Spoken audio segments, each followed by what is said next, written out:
Hello friends, मैं हूं भूपेश लोहिया और आप मेरा देख रहे हैं यूट्यूब चैनल एम आई राइट।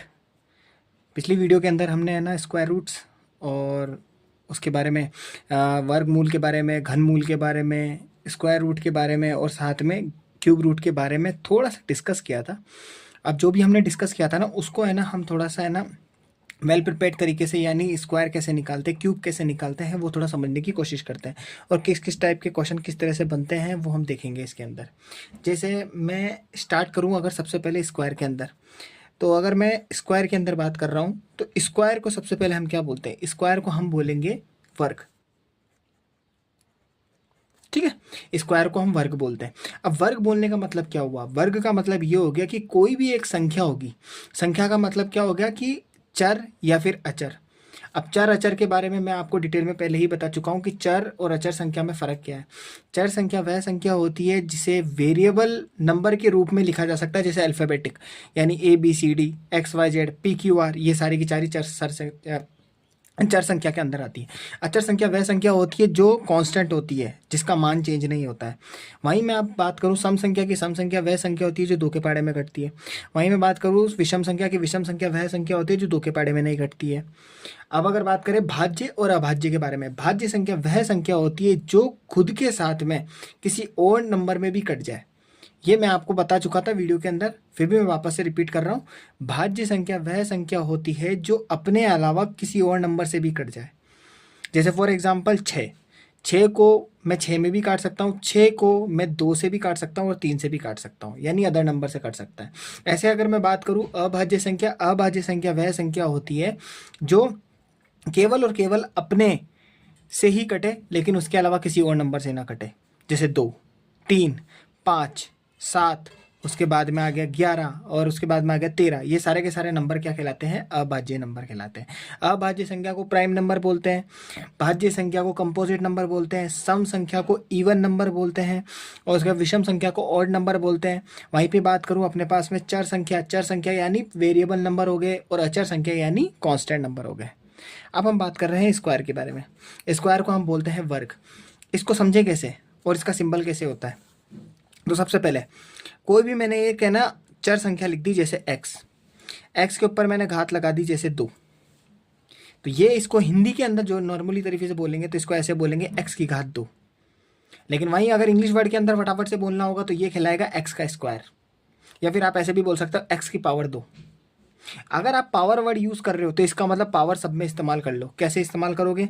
एक्स की पावर 2, एक्स की पावर 3, एक्स की पावर 4, एक्स की पावर 6, एक्स की पावर 8, एक्स की पावर 21, एक्स की पावर 22, कुछ भी। लेकिन यहाँ पे 2 घात लगी हुई है तो आप इसको स्क्वायर भी बोल सकते हो।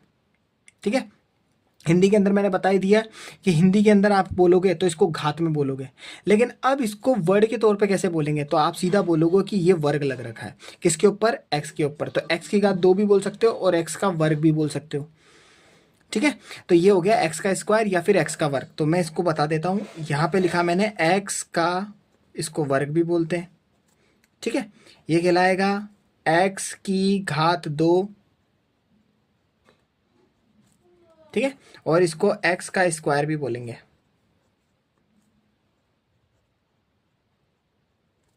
ये हो गया। ठीक है, इन तीनों में से कुछ भी बोल सकते हैं अपन इसको। अब अपन बात करते हैं कि स्क्वायर का मीनिंग क्या होता है और स्क्वायर समझाना क्या चाहता है। मैं इसी क्वेश्चन को वापस से लेता हूँ। जैसे मैंने लिया एक्स का स्क्वायर। अब एक्स का स्क्वायर का मतलब मैंने समझाया क्या है? इसको समझाना यह है कि अगर एक्स का स्क्वायर लिखा हुआ है, इसका मतलब एक्स को मैंने 2 बार लिखा है। कैसे 2 बार? किस तरह से? एक्स इंटू 2, इसका मतलब एक्स इंटू एक्स लिखा है मैंने। 2 बार लिखने का मतलब वही संख्या को 2 बार लिख देना। कैसे? जैसे एक्स लिखा, एक्स इंटू एक्स लिख दिया। ठीक है, अगर मैं आपको बोलूं कि ये एक्स की जगह पे कोई संख्या लिख दो, बिल्कुल लिख सकते हैं। जैसे फॉर एग्जांपल मैंने 2 लिख दिया, तो 2 के ऊपर घात लगा दी मैंने 2, तो इसका मतलब 2 को 2 बार लिखना है, ऐसे 2 गुणा 2। ये होता है अपने पास में स्क्वायर फॉर्म। अभी चूंकि अपन स्क्वायर के बारे में बात कर रहे हैं तो स्क्वायर के अंदर सिर्फ घात घात घात के बारे में बात करेंगे। ठीक है। अब जैसे 2 का स्क्वायर हो गया, तो 2 का स्क्वायर यानी इसका मतलब 2 इंटू 2 लिख दिया। अब 2 इंटू 2 लिखेंगे तो सीधी सी बात है, इन दोनों को गुणा करना है, तो 2 दूनी कितने हो जाएंगे अपने पास में, 4 हो जाएंगे। अब ऐसे सारी संख्या को ले लो, 2 के बाद में 3 4 5 6 7 8, अब जब अनंत तक जितनी भी संख्या होगी ना उन सबका स्क्वायर निकल जाएगा। जैसे अपने पास में 2 हो गया। अब यहीं से मैं अगर 2 का स्क्वायर लिखा तो मैं इसी को समझाना शुरू कर देता हूँ। जैसे फॉर एग्जाम्पल मैं 1 लिखता हूँ, 1 के ऊपर स्क्वायर लगाता हूँ, तो 1 का स्क्वायर अपने पास में 1 इंटू 1 हो गया, इसका मतलब हो गया अपने पास में 1। अब ऐसे मैं नंबर्स लिख लेता हूँ, तो यानी 3 का स्क्वायर, 4 का स्क्वायर, 5 का स्क्वायर, 6 का स्क्वायर, 7 का स्क्वायर, 8 का स्क्वायर, 9 का स्क्वायर, 10 का स्क्वायर, और ये अब कंटिन्यू चलता रहेगा। ठीक है। अब चूंकि अपन स्क्वायर लगा रहे हैं तो आप इसके अंदर ब्रैकेट शो कर सकते हो। ब्रैकेट कैसे शो कर सकते हो, ऐसे संख्या के ऊपर, इस तरह से। ठीक है। ब्रैकेट से ये हो जाएगा कि आपको ये पता लग जाएगा किस नंबर का मेरे को स्क्वायर निकालना है। कभी कभार क्या होता है, जल्दीबाजी में नंबर्स लिखते हैं ना, तो वो जो घात जो मैंने ऊपर लगा रखी है ना, ये जो ऊपर की 2 की घात लगा रखी है जिसे अपन स्क्वायर बोल रहे हैं, वो क्या होता है, दोनों मिक्सअप हो जाता है। तो ये जैसे 10 लिखा हुआ और घात 2 लिखा है ना, तो इसको 102 पढ़ने में आ जाता है कभी कभार। ये तो वो कंडीशन डिपेंड करती है कि आपकी लिखने की स्पीड किस तरह से और किस तरह से आप लिखते हो। ठीक है। अब जैसे 3 का स्क्वायर है यानी 3 इंटू 3 हो गया, तो 3 इंटू 3 का मतलब 9 हो गया, यानी 3 3 का 9, यानी उसी का पारा उतनी बार बोलना है। अब फटाफट फटाफट 4 का स्क्वायर होगा अपने पास में 16, ऐसे 5 का स्क्वायर करेंगे तो अपने पास में कितना हो जाएगा 25, ऐसे 6 का स्क्वायर 36, ऐसे 7 का स्क्वायर 49, सातों सातों 49 हो गया। 49 के बाद में 8 8 64 हो गया। ठीक है। और उसके बाद में बात करो 90 90 81, और ये हो जाएगा अपने पास में 100। ठीक है। ऐसे ही आगे चलता जाएगा। अब क्या होगा कि ये चीज़ अपन को बार बार लिखनी नहीं है, अब सीधा अपन को आंसर बोलना है कि वर्ग 1 का स्क्वायर कितना होता है, 1 होता है, 2 का स्क्वायर 4 होता है, 3 का स्क्वायर 9 होता है, 4 का स्क्वायर 16 होता है, 5 का 25 होता है। ये चीज़ अब अपन को है ना सीधा ही याद करनी है, क्योंकि ये स्टेप सिर्फ समझाने के लिए था, ये वाला स्टेप बीच वाला जो स्टेप था। सीधा अब इसका आंसर ये बोलना है कि आपको पूछा जाएगा, सीधा बोला जाएगा 9 का स्क्वायर कितना होता है, 81 होता है। और ये चीज़ है ना सीधा कॉम्पिटिशन के अंदर सीधे क्वेश्चन वाइज आती है और आपको फटाफट से आंसर सॉल्व करना होता है। ये थी स्क्वायर की बात।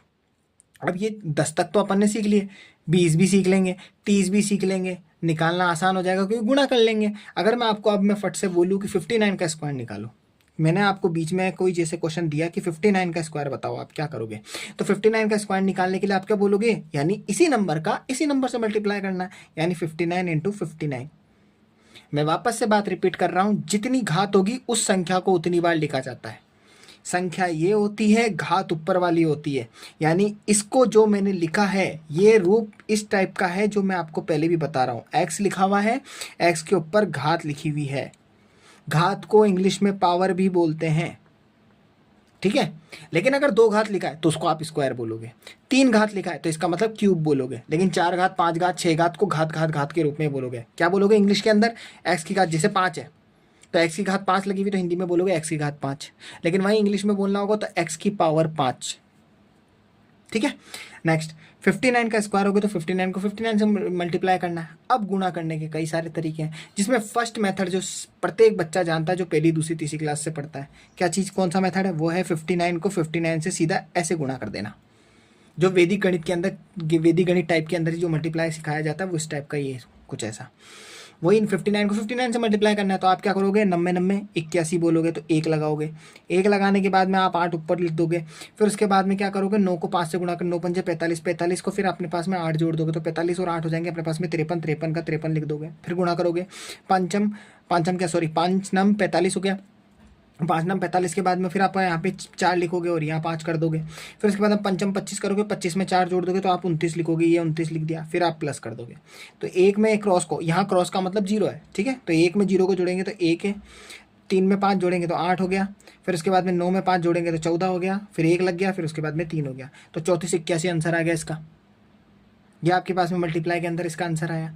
अब वहीं पर अब आप क्या करोगे कि ये वाला मेथड तो हम नॉर्मली सीख ही चुके हैं, लेकिन अब थोड़ा सा अपन को है ना एडवांस शॉर्ट ट्रिक में देखनी होगी। अब मैं स्क्वायर को है ना सबसे पहले गुणा के स्पीड्स में कैसे तरीके से करेंगे, देखो 59 लिखा, 59 लिखा, सेम टू सेम वैसे ही करेंगे जो भी करेंगे, लेकिन अब करना क्या है, देखो 9 को 9 से गुणा करो, 90 90 81, 81 का जो पीछे का इकाई अंक है ना वो लिख देंगे, 1 यहाँ पे लिख दिया। फिर उसके बाद में जो 8 होगा ना उस 8 को मैं यहाँ पे लिख दूंगा पड़ोस में, लिख के प्लस का साइन लगा दूंगा। अब मैं क्रॉस गुणा करूंगा यूँ, कैसे, इसको इससे गुणा करूंगा, इसको इससे गुणा करूंगा, कुछ ऐसे, ये क्रॉस गुणा होगा। ठीक है, क्रॉस गुणा के अंदर 9 को 5 से गुणा करेंगे, ये 9 लिखा है। ठीक है, 9 को 5 से गुणा करेंगे, 9 पंजे 45 हो गया, ये 45 लिख दिया। फिर प्लस, फिर 9 को फिर 5 से करेंगे तो 9 पंजे फिर से 45 हो गया, ये 45 लिख दिया। अब इन तीनों को जोड़ लेंगे, तीनों को कैसे जोड़ेंगे, 45 और 45 90, 90 में 8 जोड़ेंगे तो 98, 98 का पीछे का इकाई अंक हो गया अपने पास में 8, उस 8 को यहाँ लिख देंगे। अब उस 98 में से 8 लिख दिया तो बचा 9, 9 को हम यहाँ लिख देंगे, लिख दिया। अब उसके बाद में जैसे 9 को 9 से गुणा किया था ना, वैसे 5 को 5 से गुणा करना है, तो पाँचम होता है अपने पास में 25, तो पाँचम अपने पास में 25 हो गया, 25 में हम 9 जोड़ देंगे तो 25 और 9 ये हो जाएंगे अपने पास 34, तो हम लिख देंगे 34। तो ये भी आंसर और ये भी आंसर। ये पहला तरीका हो गया जो हमने सीखा था, ये दूसरा तरीका हो गया जो अभी सीखा है। अब सीखते हैं तीसरा मेथड। तीसरा तरीका क्या है, आपको जो सूटेबल लगे वो चीज़ अपन को करनी है कि हाँ ये वाला अपन के लिए आसान लग रहा है तो अपन ये कर सकते हैं। तीसरा तरीका क्या है, जैसे थर्ड मेथड और देखते हैं। थर्ड मेथड के अंदर जैसे फॉर एग्जांपल लिखा हुआ है 59 को गुणा करना है 59 के अंदर। ठीक है, तो आप 59 को 59 से गुणा करना है, तो मुझे एक चीज़ दिख रही है यार, ये 59 जो है ना ये 60 के आसपास घूम रहा है। 60 के आसपास घूमने का मतलब ये हो गया कि इसका मतलब ये हुआ कि जो है ना ये 60 है ना, ये 60 से एक कम है, तो इसका मतलब मैं ऐसे लिख सकता हूँ 59, फिर उसके बाद में गुणा, फिर ब्रैकेट के अंदर 60 में से अगर एक कम कर दूं तो 59 ही आएगा वापस से, कोई गलत नहीं लिखा है। और जैसे ये स्टेप बनेगा तो इस स्टेप का नियम ये बोलता है, ब्रैकेट लग जाता है और माइनस का साइन या प्लस का साइन बीच में आ जाता है, तो नियम ये बोलता है बाहर की संख्या दोनों से गुणा होगी। दोनों से गुणा का मतलब ये संख्या इससे भी गुणा होगी और ये संख्या इससे भी गुणा होगी, और जो साइन होगा वो साइन वैसा का वैसे ही आ जाएगा। कैसे, 59 को 6 से गुणा करना है। अब ये स्पीड अपने पास में पहले अपन ने मैंने जो मल्टीप्लिकेशन का जो वीडियो बनाया था उसमें मैंने सिखाया था आपको कि छोटे नंबर को बड़े नंबर से सीधा आमने सामने फटाक से गुणा करो। कैसे करो, जो जीरो लिखा हुआ है उस जीरो को यूं का यूं लिख दो, 6 का पाना 9 बार बोलो, 9 6 जा 54 बोलो, या 6 9 जा 54 बोलो, बात बराबर है, यानी 54 आ गया। 54 का 4 इधर लिख देंगे, 5 यहाँ लगा देंगे। उसके बाद में 6 को 5 से गुणा कर, 6 पंजे 30, 30 बोलेंगे तो 30 के बाद में फिर अपने पास में 5 आ गया, तो 30 और 5 35 हो गया, तो 35 को अपन यहाँ लिख देंगे। 35 40 है ना, इन दोनों का गुणा आ गया। फिर उसके बाद में माइनस का साइन है तो माइनस का साइन लगाओ। फिर उसके बाद में अपने पास में 49, ओ सॉरी माफ़ कीजिए 59 है, 59 को फिर 1 से गुणा करेंगे, तो 59 को जब 1 से गुणा करेंगे तो 59 एकम 59 आ जाएगा। तो इनडायरेक्टली आप 35 40 के अंदर से 59 माइनस करना है। ऐसे जाके इधर साइड में जाके आप माइनस नहीं करना है, आखिरी संख्या को आखिरी संख्या से माइनस करो। जीरो में से 9 जाएंगे नहीं, तो जीरो में से 9 नहीं जाएंगे तो पड़ोस से उधार लेंगे, तो ये 4 होगा, 4 की जगह बन जाएगा 3 और ये बन जाएगा 10। 10 में से 9 जाएंगे तो कितने बचेंगे, 1। फिर उसके बाद में 3 में से 5 जाएगा नहीं, तो पड़ोसी से उधार लेंगे, तो ये 5 उधार देगा तो 4 बन जाएगा और ये बन जाएगा 13। 13 में से 5 जाएंगे तो बचेंगे अपने पास में 8, और उसके बाद में ये 4 है, यहाँ पे अगली तरफ में तो कोई संख्या ही नहीं है, जब संख्या ही नहीं है तो 4 का 4 ही बचेगा और ये 3 का 3 बचेगा, तो ये देखिए 34 81 वापस आंसर आ गया। 34 81 आंसर आया था पहले भी और अब की बार भी 34 81 आया। ठीक है, ये देखिए 34 81 34 81, ठीक है, और इसके अंदर भी अपने पास में 34 81 और 34 81 आंसर आया। ठीक है, ये वाला आंसर आ गया। ये था तीसरा मेथड। अब मैं अगर चौथे मेथड की बात करूं, जो मेथड अपन को सीखना है स्क्वायर निकालने की सबसे शॉर्टकट तरीका, सेम नंबर का सेम नंबर से सबसे शॉर्टकट तरीका, तो वो देखो कैसे। आपको क्या करना है, 59 लिखना है, उसके ऊपर यू ब्रैकेट लगा के स्क्वायर लगा देना है। अब आप देखिए चौथा मेथड।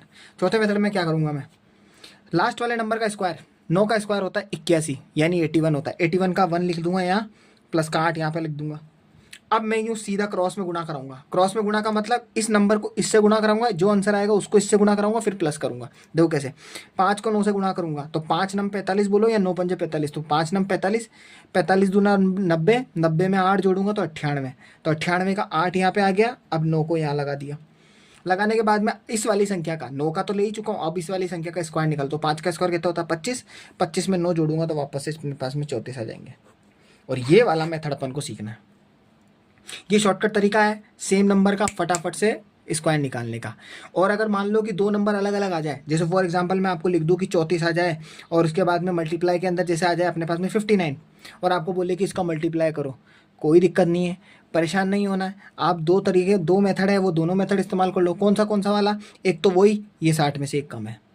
दूसरा वाला तरीका क्या है, वो वाला भी मैं आपको सिखा चुका हूँ। कौन सा वाला, 34 लिखो, 59 रखो, यू लिखने के बाद में इसको इससे गुणा कराओ, जो आंसर आएगा फिर उसके बाद में क्रॉस गुणा कराओ, क्रॉस गुणा के बाद में जो आंसर आएगा फिर उसके बाद में इसको इससे गुणा कराओ। तो ये वाला मेथड भी अच्छा है। अगर मैं 34 को 59 से मल्टीप्लाई करा रहा हूँ तो ये दोनों मैंने मेथड आपको बता दिए। कौन सा वाला? एक तो ये क्रॉस वाला और एक ये वाला भी बता दिया मैंने। 34 गुणा 60 में से अगर 1 रुपये कम कर दूँ तो ये वाला तरीका भी बता दिया मैंने आपको। इन दोनों में से जो आपको बेटर लगे वो कर लेना। किसमें? जिसमें दोनों के नंबर अलग अलग हो। अगर सेम नंबर आ रहा है ना तो सेम नंबर में स्क्वायर निकाल लो। स्क्वायर निकालने का मैंने ये शॉर्टकट तरीका है आपको बताया है। इसको मैं थोड़ा डिटेल के अंदर और बताऊंगा जिससे आपकी प्रैक्टिस करा दूंगा और 6-7 क्वेश्चन करेंगे इसके ऊपर जिससे आपकी प्रैक्टिस हो जाएगी। 7-8 बार लगातार आप है ना सारे क्वेश्चन देखोगे ना, 7-8 क्वेश्चन, तो लगातार आपको पता लग जाएगा अरे यार स्क्वायर निकालना आसान है। फिर 3 नंबर का स्क्वायर निकालना भी सीखेंगे। अभी 2 नंबर का स्क्वायर है, फिर 3 नंबर का निकालना भी सीखेंगे। ठीक है, तो मैं अपने नेक्स्ट वीडियो के अंदर है ना पहले क्यूब रूट के ऊपर बात करूंगा या फिर क्यूब के ऊपर बात करूंगा। क्यूब रूट तो नहीं, पहले क्यूब के ऊपर बात करूंगा, फिर स्क्वायर रूट और क्यूब रूट के ऊपर बात करेंगे, फिर उसके बाद में थोड़े शॉर्टकट मेथड ये सीख लेंगे, क्योंकि मल्टीप्लिकेशन और डिवाइड मोस्ट इंपॉर्टेंट है मैथमेटिक्स के अंदर। ठीक है, तो मैं अब आपको नेक्स्ट वीडियो के अंदर मिलूंगा। Okay, bye.